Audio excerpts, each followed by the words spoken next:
Beaucoup de choses se sont passées entre ces étapes qu'au nom de la raison d'État, je garderai pour moi, pour le moment. Nous devons tous éviter de nous faire parler, parce que nous savons ce qui s'est passé. Nous le savons. Le président sait que nous savons. Et ceux qui doivent savoir savent que nous savons. Ce n'est pas normal. C'est tout ce que PASTEF a combattu pendant 10 ans, avec tous les sacrifices qui ont été consentis, que le président a voulu fouler du pied. Quand j'entends une certaine opposition aujourd'hui se présenter comme défenseur de Bassirou Diomaye Faye, ça nous fait rire. Ça nous fait rire. Mais la nature a un horreur du vide. Quand vous vous séparez de votre âme, de votre base, de votre assiette, de votre assise, évidemment, toutes sortes de récupérateurs vont vous récupérer pour vous orienter vers d'autres causes qui n'ont rien à voir avec l'objet de notre combat.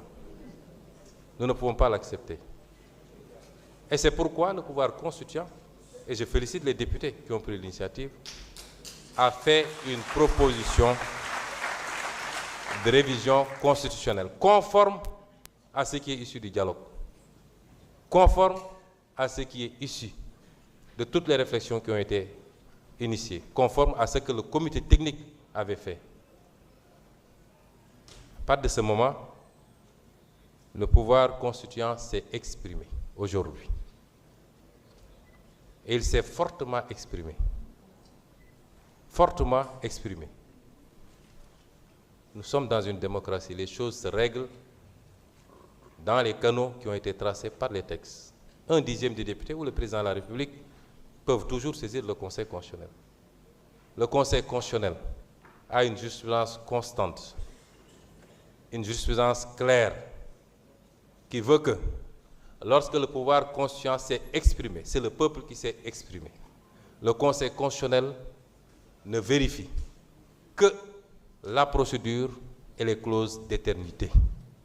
Le Conseil constitutionnel ne sera pas là pour parler de charges nouvelles, encore que ça n'a pas été démontré. Aucune charge nouvelle n'a été créée. Au contraire, avec cette réforme, on va avoir une baisse substantielle des charges de l'exercice de la démocratie au Sénégal.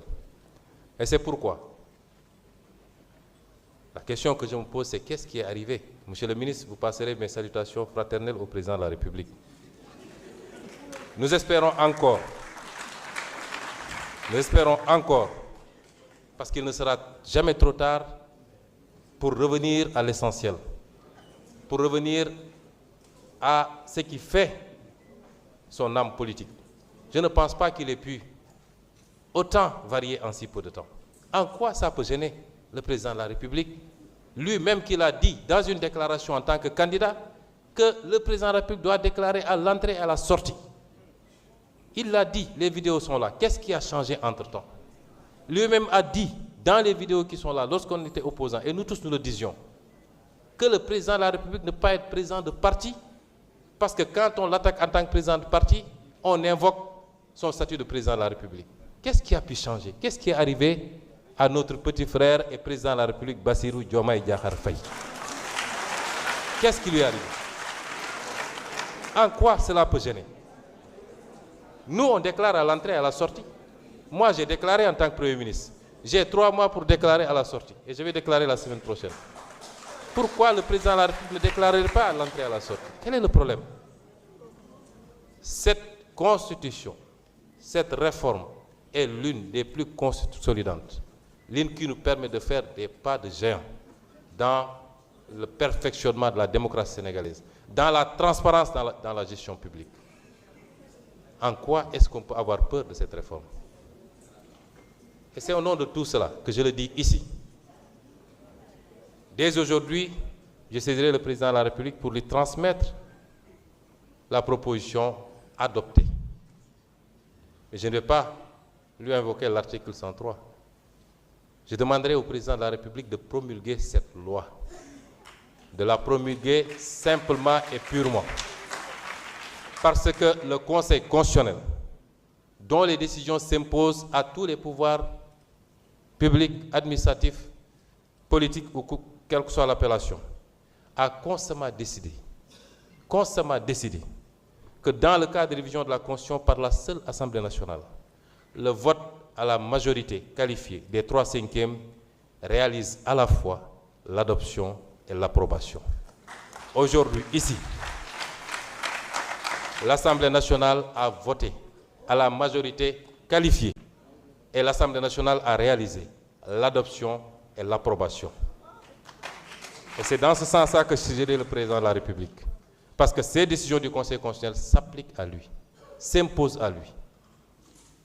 Pourquoi convoquer le peuple pour un référendum? On dit que le pays est dans une situation extraordinaire. Ce qui est vrai, et nous savons tous la cause. Nous avons des élections locales à venir. Convoquer des maires, des trucs pour essayer de trouver les moyens de reporter une élection locale. Pourquoi prendre un engagement pour aller vers un référendum? Pour demander quoi aux Sénégalais? Est-ce que je dois déclarer mon patrimoine à la sortie ou pas? Est-ce que je dois être président de parti ou pas? Le président de la République, quand il décidait de démissionner de son poste de secrétaire général de PASTEF, il n'a averti personne. Quand je l'ai appris par la presse, je l'ai appelé. J'ai dit, mais pourquoi vous avez démissionné? Il dit, non, je lui ai dit, vous n'êtes pas président de PASTEF. Et c'est notre engagement, nous, ce n'est pas dans la Constitution.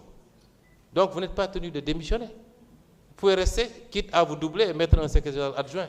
Il a dit, non, je vais être au-dessus de la mêlée, etc., etc. 2 ans plus tard, il ne veut plus être au-dessus de la mêlée. Quel est le problème? Quel est le problème? Et donc, je voudrais enfin m'adresser aux Sénégalais. Il y a beaucoup de tempêtes dans des verres d'eau. On peut s'agiter, soudoyer une partie de la presse, annoncer ce qu'on veut, lundi de tous les dangers à l'Assemblée, ça va brûler, rien ne bougera dans ce pays, rien, absolument rien.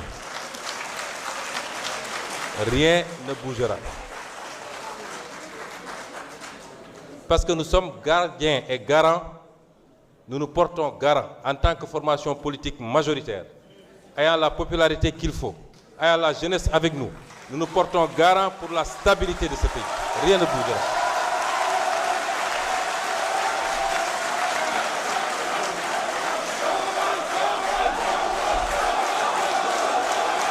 Je vous prie d'éviter les manifestations bruyantes. Je vous prie d'éviter les manifestations bruyantes. Rien ne bougera dans ce pays. Les lois qui devront être votées seront votées. Ceux qui veulent faire recours ont des voies de recours.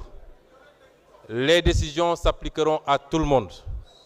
Et les Sénégalais iront tranquillement à chaque élection choisir ceux qu'ils veulent choisir pour conduire les destinées de ce pays.